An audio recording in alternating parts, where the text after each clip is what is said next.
como lo dice el nombre, es una disociación de personalidad, en el cual se pierde la personalidad normal, adaptativa, que en relación al medio ambiente, y que ante una situación muy traumática reprime ese trauma, sobre todo por una gran ansiedad.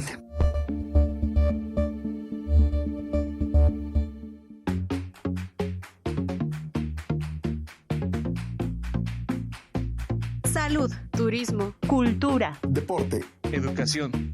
Eso y más es lo que somos. ¿Y quiénes somos? ¡Ya oíste! El programa del Instituto de Seguridad y Servicios Sociales de los Trabajadores del Estado.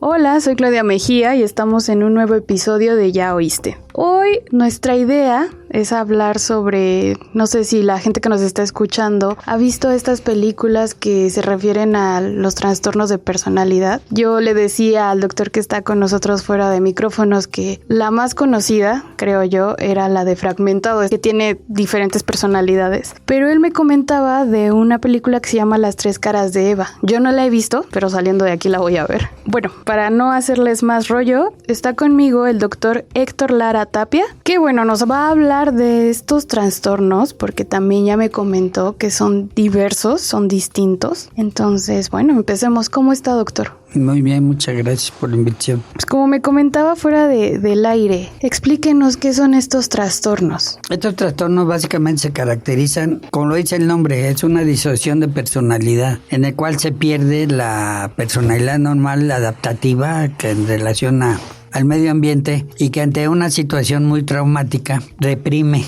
ese trauma, sobre todo por una gran ansiedad. Lo que produce el estrés es mucha ansiedad, y la ansiedad está asociada con el estado de conciencia, así como sería un ejemplo también de parecido del disociativo. Una chica que ante un trauma se desmaya, a ustedes lo pueden ver hasta en un sepelio, nunca falta alguien que se desmaye. Eso es un trastorno disociativo, en el cual hay una represión emocional que está asociado con la conciencia, o sea, con el estado de alerta. Y se llama disociación porque es un estado como de sonambulismo, para decirlo de alguna manera, el cual no hay una conciencia clara que le permita estar relacionándose con el medio ambiente. También por eso se llamaba fuga disociativa, porque de hecho es como una fuga, es decir, la intensidad del estrés y de la angustia es tal que hace que se pierda la conciencia y por eso no se acuerda y se reprime, que es una forma fisiológica para poder manejar el estímulo nocivo. Pero eso es momentáneo. Sí, lo común es que sea momentáneo. Cuando ya habla de un trastorno formalmente, entre comillas, es cuando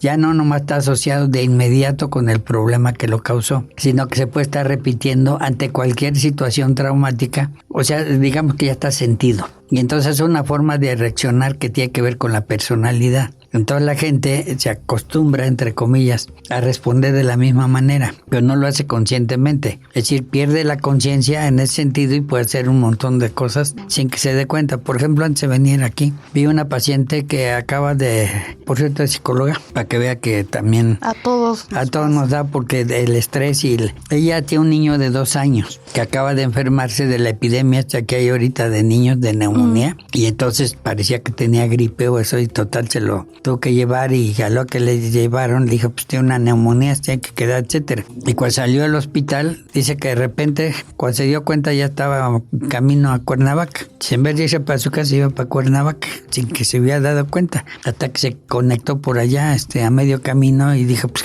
¿qué hago por aquí? Esa fuga es una amnesia disociativa. Wow, pero eso lo que genera es tanto estrés. Así es, pero puede ser varios. Eso puede ser un estrés muy severo. Por ejemplo, le pone el caso de una chica que secuestra o que hay acoso o abuso, porque una de las cosas es que toda esta gente ya tiene antecedentes de algún tipo de trauma. Entonces, pues son muy lábiles y pueden reaccionar ante un estímulo que aparentemente no sea tan severo, pero digamos, como ya está sentido, la respuesta que va a tener no va a ser tan normal como la que pudiera ser cualquier gente, sino la va a multiplicar. El estrés tiene que ver con cambios fisiológicos, y en el caso de la disociación tiene que ver con una estructura del sistema nervioso, que es la formación reticular, que es la que tiene que ver con el estado de vigilia y es la que regula el sueño y la atención. Entonces, por eso en ese momento puede haber problemas de pérdida de memoria en la cual actúa como si fuera una sonámbula, que el sonambulismo sería un ejemplo de una disociación. La diferencia es que el sonambulismo sí es una enfermedad que ocurre durante el sueño, pero sería así el caso de la amnesia histérica y la fuga histérica o la fuga disociativa sería básicamente la misma fisiología anormal que está incluyendo estas estructuras del sistema nervioso. Pero también la gente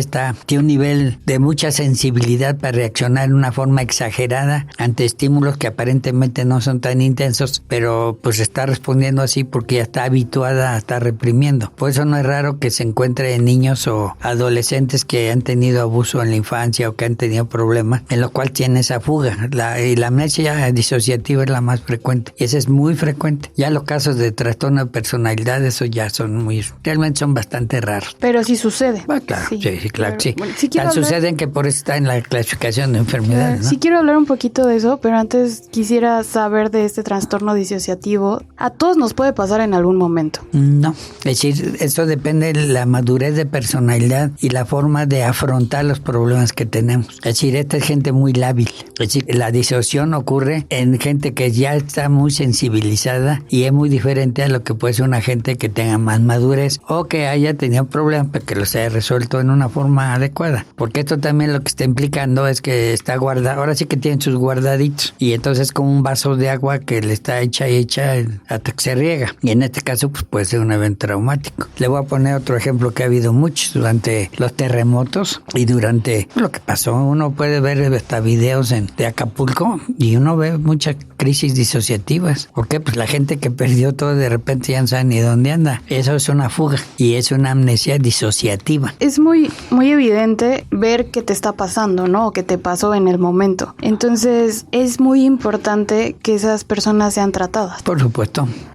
porque este tipo de problemas es muy disruptivo. Entonces simplemente no pueden tener una vida normal, porque ya tienen una sensibilidad tal que ante cualquier problema, con cualquier cosa que ellos sientan la misma presión o la misma amenaza, en automático van a reaccionar así. No, y como su paciente que nos comentó que ya estaba en Cuernavaca, pudo haber tenido algún accidente. Sí, porque ni cuenta se da. Y eso tampoco es raro hasta en accidentes. Eso es muy común, por ejemplo, en accidentes automovilísticos. Ahora es que anda uno por otro lado mentalmente, sí, ¿no? Pero una cosa es ser distraído y otra cosa es no darse cuenta. Claro. La disociación es cuando no se da uno cuenta. Sí, pierden la memoria. O sea, sí, la conexión con el medio ambiente. Que nos están escuchando, si alguna vez, en algún momento, le sucedió, así como dice el doctor, pierdes la conciencia y de repente, no sé, estabas en tu casa y ya estás en la calle, ya perdiste la conciencia y te sucedió esto. Porque además tienen que hacerse un buen diagnóstico, porque puede ser, por ejemplo, también un automatismo,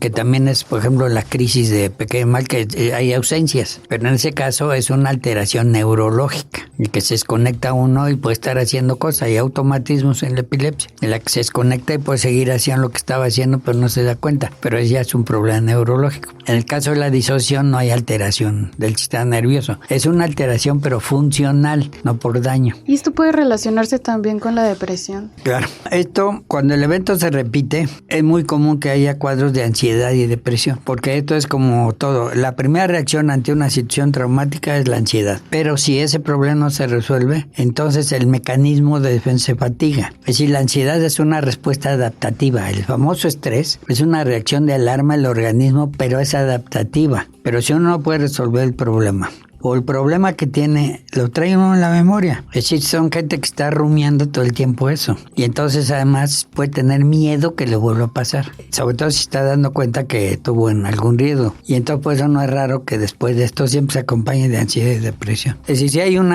problema de disociación, lo primero que tiene que ver es si tiene que ir a ver un psicólogo o un médico. Eso no se quita solo.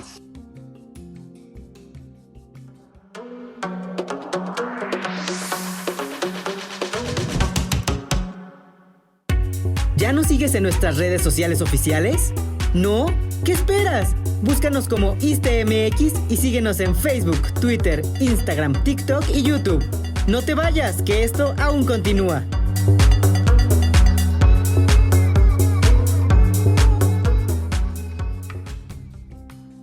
Claro. Claro que puede llegar al suicidio también. Eso es también se ha descrito, pero en realidad la conducta suicida en México es muy peculiar también. México es del país que tiene los índices más bajos del mundo, por nuestra forma de ser. Espérate tantito, que sea lo que Dios quiere, el examen es hasta el viernes. No pasa nada. No pasa nada. Eso se llama el modelo de confrontación pasiva. El estrés muy mexicano y es muy adaptativo. Pero sí lo hace. Pero aquí en este caso lo que quiere decir que tiene un conflicto. Y entonces eso sí genera depresión. Normalmente va a encontrar la ansiedad y depresión van junto con el trastorno disociativo. El trastorno disociativo lo que llama la atención porque es el estado de conciencia el que está alterado. Por eso es tan llamativo. Porque hace la cosa en automático. Ni se da cuenta de lo que está haciendo. Pero por eso le decía, tiene que descartarse también que no va a ser un problema neurológico. Ahora, no hay que confundirlo con este otro trastorno que es de personalidad. Es una variante.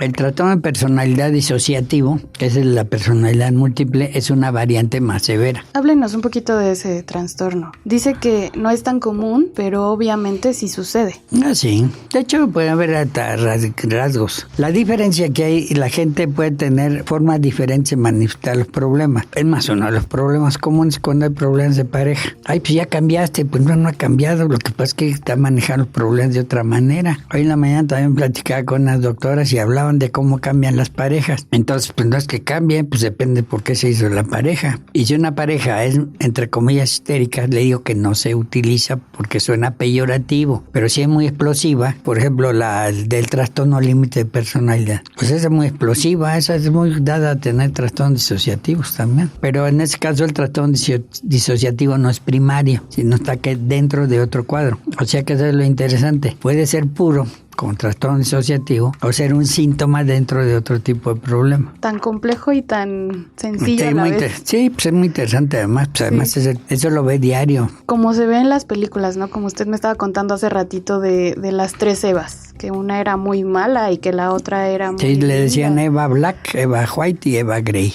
Pero ella la estudió un gran psicólogo, Osgood, con el diferencial semántico, y se identificó que realmente tenía de 3 personalidades y cambiaba bruscamente. Lo que aquí le achacan es de que había tenido un trauma muy severo porque le hicieron ir a besar a su abuela cuando estaba muerta. Y entonces por ahí se cuelga. Y obviamente pues no es nada más besar a la abuela. Es todo lo que significa la abuela como había sido con ella. Y entonces esto se va moldeando la personalidad. Y entonces ante cualquier evento traumático que sea similar desde el punto de vista de intensidad puede presentar el cuadro. Por eso tienen que ir a tratamiento, porque si no va a estar repitiendo. ¿Y eso es a nivel neurológico o qué pasa? Porque no sé, a cualquiera no es lo mismo lesión, no es lo mismo lesión que función. Por ejemplo, los niños, el TDAH famoso. Antes se llamaba disfunción cerebral mínima. Ahora le dicen TDAH porque le cambiaron el nombre. Pero se llama disfunción porque no hay lesión cerebral. No es lo mismo que haya lesiones a que haya cortocircuitos. O sea, es un trastorno funcional. El trastorno disociativo es un trastorno funcional, no es lesión. No es como la epilepsia. No, en ese caso. Y le digo, ahí hay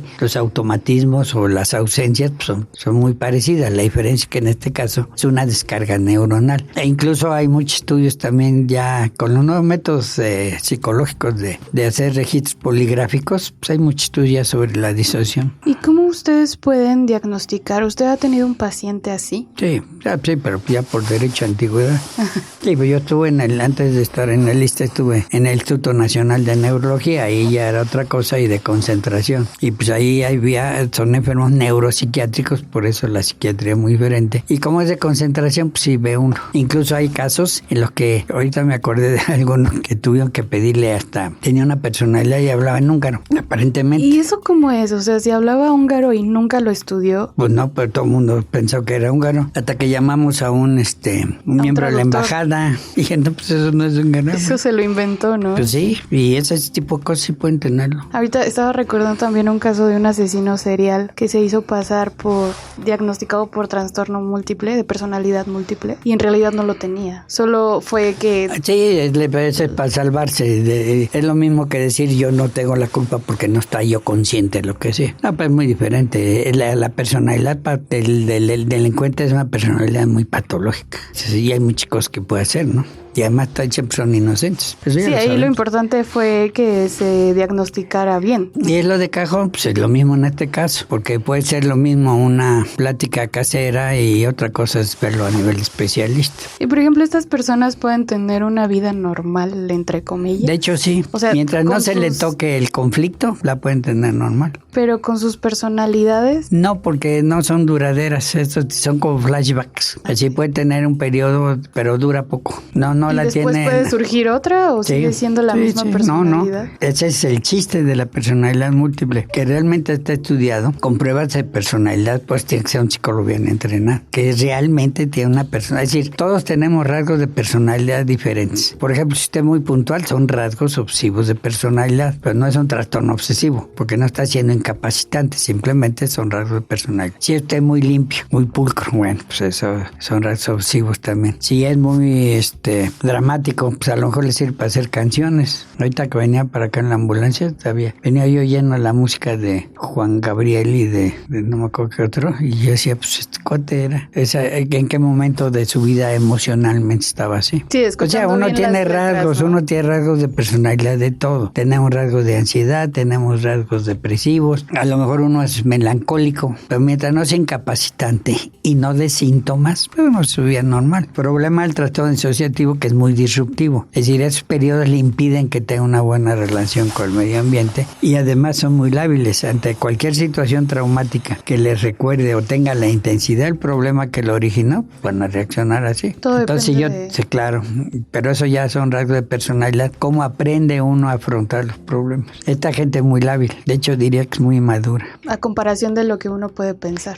No, lo que pasa es que mucho de esto se origina desde problemas de la infancia. El niño tiene mucho a reprimir cuando ha tenido problemas de esto. Y se va moldeando como un rasgo de personalidad. Y si no lo sacó a relucir y no lo resolvió, pues ahí lo tiene guardadito. Entonces, ante una situación de intenso, de que le produzca ansiedad, pues va a reaccionar igual. Sí, ante esa alarma, como la alerta sísmica, ante esa alerta, saca, ¿no? Y se manifiesta como... Y hay muchos, le voy a poner ejemplo, quien tiene también muchos de esas reacciones disociativas, lo que tiene estrés postraumático. O sea, todo se relaciona. Sí, y es el mismo mecanismo. Pueden ser traumas, pueden ser Por ejemplo, ahí en el lista tenemos mucha gente que ha tenido, por ejemplo, mucho acoso laboral. Incluso maestras que ahorita están con el Jesús en la boca porque los papás se han vuelto muy agresivos. Y además siempre tienen razón los papás. Entonces, hay gente que ya está muy sensibilizada. Y si ya tenía un guardadito por ahí, pues no es raro que lo saque. Y otra forma es también la que sale corriendo, ¿no? Con crisis de excitación. Y no se da cuenta en ese momento de lo que está haciendo. Que aquí es bien importante porque uno podría decir, ay no, como decía, yo tengo bipolaridad, o yo soy así porque así nací, o yo pienso esto porque así es como debe de ser. Y luego nosotros le hemos agarrado la pata a la vaca porque para no herir susceptibilidades se quitó el nombre. Por ejemplo, neurosis. El término neurótico lo único que quiere decir es de que es debido a una causa real, eso es lo que quiere decir. Pero pues se usa peyorativamente, pues nadie lo usa. Es más, hubo un evento hace muchos años en Estados Unidos, por eso le pusieron trastorno. A propósito del bipolar, pues que soy bipolar, pues que porque cambio mucho de ánimo, pues creo que no. El bipolar es un psicótico, esta fue la realidad de la psicosis maníaco-depresiva. Es igual que la esquizofrenia con otras características. Y entonces, porque usamos un lenguaje, pues porque además pues, lo usamos coloquialmente, ¿no? Pero en realidad es otra cosa, tiene otro nombre y se come con otra cosa, ¿no?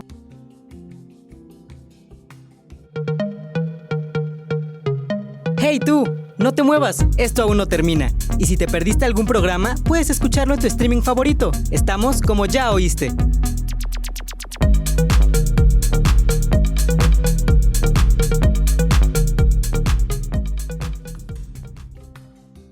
La neurosis también es un trastorno. Pues sí, sí, pero la neurosis quiere decir que es debido a una causa real. Se utiliza para contraponer el término psicótico que está fuera de la realidad. Y lo neurótico, no todo es neurosis. Uno puede tener rasgos neuróticos de personalidad, la puntualidad, la limpieza. Puede tener una personalidad obsesiva. Puede tener una reacción obsesiva. Si yo salgo con mi Ferrari de la agencia y me lo chocan luego, yo puedo tener un evento traumático. Sí, pero es una reacción, ese tipo de reacciones. ¿Por qué se llaman reacciones neuróticas? Porque son debidas a una causa real, no tiene ningún ciencia. Cuando uno habla de neurosis, quiere decir que uno ya perdió el control o que ya tiene síntomas. O sea, tengo insomnio, tengo depresión, yo ya no puedo enfrentar mis problemas igual. Entonces, en ese momento ya hablo en neurosis. O sea que tu personalidad ya se te salió de las manos. La personalidad no se la mano. Sí, sí. Igual si yo tengo, acá todo el mundo tiene sus mecanismos de defensa para la bronca. Cuando yo pierdo ese control, lo está haciendo ya disruptivo con mi vida cotidiana. O tengo síntomas como insomnio, depresión, que en ese momento ya hablo de neurosis, pero pues es una palabra. Había un psicólogo que decía que sean palabras camión, porque cualquiera se sube en ellas, ¿no? Sí, claro. Y tergiversamos a veces el significado de cada, ya sea enfermedad o trastorno. O le condición. pusieron trastorno precisamente. Es más, en su historia fue en un congreso de la Asociación Psiquiátrica Americana, en una época que había lo que se llamaba la antipsiquiatría, que puede ver una película magnífica, que era Atrapado sin salida. Magnífica película, Jack Nicholson. Pues eso es una película en la antipsiquiatría. Digo, yo no la he visto, pero ha de ser muy buena. Muy buena. También ganó Oscar, pero no porque gane Oscar. Por ejemplo, no le recomiendo a Napoleón. Es una porquería. Híjole, Sale acaba uno de enojado. romper mi corazón. No, pues sale uno... Tenía enojado. muy buenas reseñas. No, pero cualquiera que vea ese Napoleón es un bufón. Digo, si usted conoce a Napoleón, pues sale con el hígado hecho, con una crisis disociativa. Sí. Se me olvidó de qué se trataba. Ya, ¿es Napoleón qué? No, para eso le recomiendo. La mejor película de Napoleón es de Sergei Bondarchuk, que se llama Waterloo. Hay muchas películas de Napoleón. No, es un super churro. Es más, ya se clasificada que son de las peores películas de Ridley Scott. Es más, una de las críticas de cine es que era cómo es posible que él hizo una película magnífica de culto de la época napoleónica, que sean Los duelistas, haya hecho este bodrio. Es que el cine ya no es como era antes. No, sí, lo que pasa es que hay de cine a cine. Usted sabe de cine, por ejemplo, Kubrick quería hacer una película de Napoleón y no la pudo hacer porque no le soltaron el presupuesto, porque dijeron que en ese momento no era llamativo el tema. No la voy a ir a ver entonces. No, véala, pues, que no se confíe nada más de lo que dice. A lo mejor lo que pasa es de que yo conozco una gente que se durmió y no se durmió porque haya sido el cine, fue una fuga disociativa, fue una represión en lo molesto que estaba. Pero es real. Sí. O sea, cualquier situación puede detonar. Sí, pero depende de la personalidad de cada quien. Si no, no cualquiera le va a hacer esto. Ahora también es más común en mujeres, ¿eh? ¿Por qué es eso? Por las hormonas. Pero no todos tenemos... Mi querida amiga, quitaron la palabra histeria, que viene de histerón matriz, para no herir susceptibilidades. Pero con las histéricas no lo saben, siguen existiendo. Y le voy a poner un ejemplo. El 89% de intentos suicidas es en crisis premenstruales. El 100% de las mujeres que cometieron homicidio en Santa Marta, Catitla, fue con tensión premenstrual. La principal causa de ausentismo es con tensión premenstrual. Y el tipo de manifestación depende del grado. Eso está perfectamente estudiado. O sea que la matriz nos juega chueco. No, la matriz no juega chueco. Las hormonas. Pero también es que, le voy a poner otro, como por ejemplo la dismenorrea que tienen cólico. Dicen hasta los médicos, no, eso es normal. Pues claro que no es normal. Nada que duele es normal. No. Y una de las cosas que puede ver es que antes de la menstruación se deprimen o se irritan. Y pues eso no es bien hormonal. Y se quita de la forma más simplona del mundo. Y puede haber crisis asociativas en ese periodo. Lo que se llama la fuga histérica, la amnesia histérica, eso ocurre con más frecuencia durante el periodo premenstrual. Y está estudiado, lo que pasa es que no se habla porque ya se sienten heridas en su amor propio. Pues sí, es un problema biológico.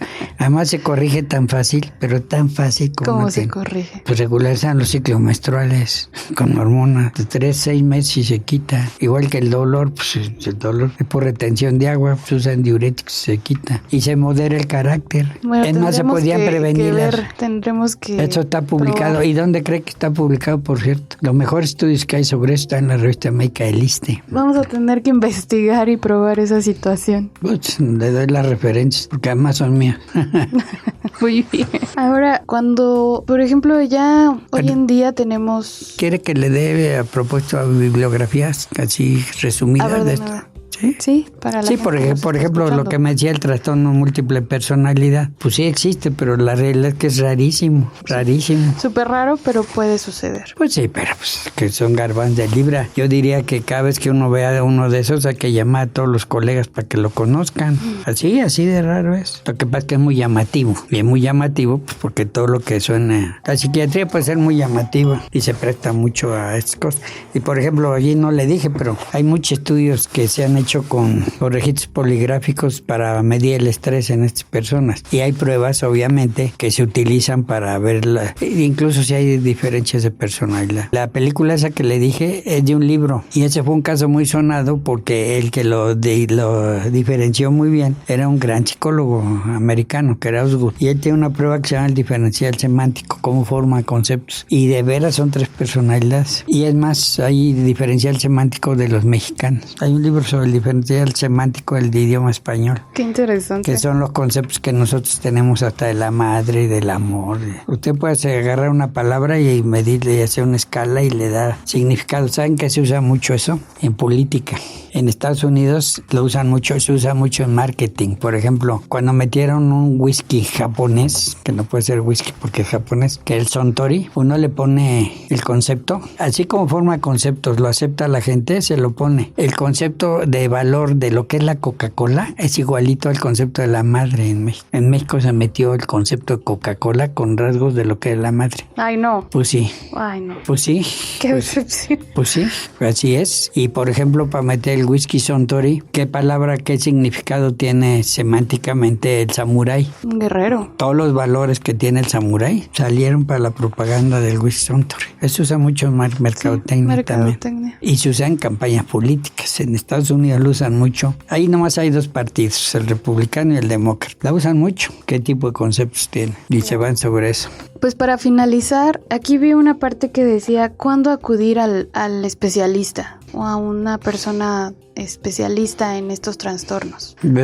Cabe que se repita, porque como dice, una golondrina no hace verano. Si tuvo una vez un evento y ya no se vuelve a repetir, pues a lo mejor. Pero si se está viendo que ante cualquier situación de estrés usted está reaccionando de una forma exagerada o que la limita para hacer su vida cotidiana, es el momento de acudir. Y no dejar el tratamiento. Claro que no, porque además se quita. Y además ya hay muchos tratamientos. Le voy a poner un ejemplo. Antes era cuéntame tu vida, cosa nunca acaba. Aquí el único chiste es identificar cuál fue la causa, pero las técnicas nuevas lo resuelven, porque hay técnicas cognitivo-conductuales que se recrea en pensamiento toda la situación traumática y se le enseña cómo relajarse, para que cada vez que se presente, él hace ejercicio de relajación hasta que se extingue. O sea, esta no es de cuenta tu vida, es un psicólogo y es una técnica cognitivo-conductual. ¿Para qué se usan los chochos, los antidepresivos? Y eso no resuelven problemas, pero ayudan a que uno pueda controlar la ansiedad, que no sea incapacitante, subirle el nivel de tolerancia a la tensión. Para eso usa. Y se avisan, porque no es magia, porque a veces la gente la suspende porque dice, ay, me voy a hacer adicto. No, pues claro que no. Lo que pasa es que tiene que saber que los problemas se tienen que resolver. Y a veces la gente se siente muy bien con medicamento y pues ya no quiere. Y ahí se sigue a la mexicana, aguantando al marido. Y dice, pero me va a oír mi marido. ¿Cuántos años tiene casado, señor? 35 años, pero un día me va a oír. Dentro de estos 35 años me va a oír. Y si yo tengo problemas conyugales, pues tengo que resolver. Ahora, si estoy teniendo crisis de esas, situación incapacitante, tengo riesgo, pues hay que tratar. Estas personas que reniegan un poquito de la ayuda psicológica.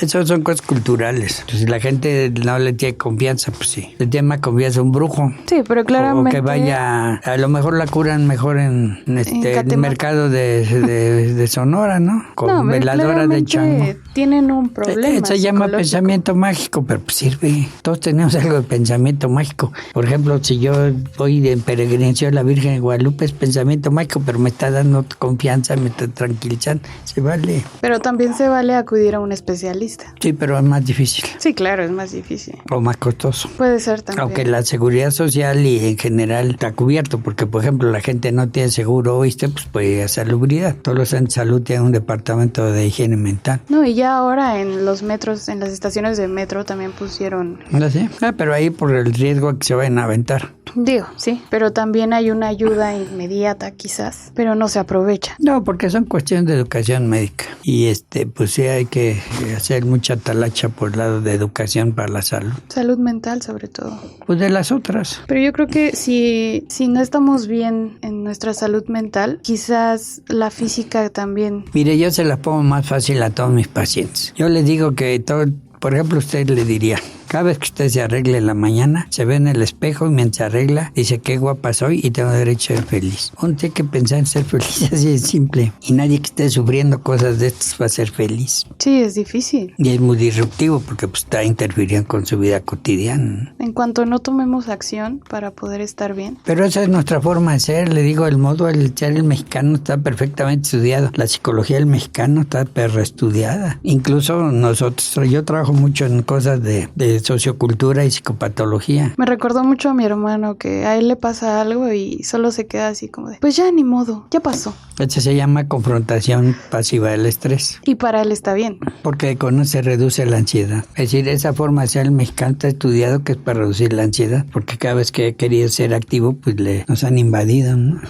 Pues doctor, muchísimas gracias por acompañarnos en este episodio. Gracias por comentarnos sobre estos temas interesantes y saber que el mexicano también tiene una forma de afrontar los problemas bien peculiares. Doctor Héctor Lara Tapia, gracias por estar aquí conmigo. No, gracias, fue un placer. Bueno, y gracias a ustedes por quedarse hasta el final y escucharnos. Yo soy Claudia Mejía, nos vemos en un siguiente episodio. Hasta pronto.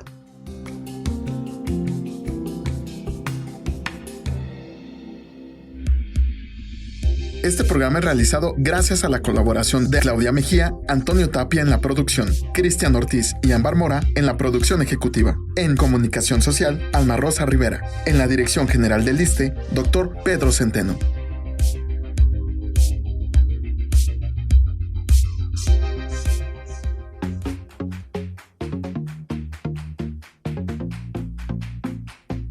Salud, turismo, cultura, Deporte. Educación.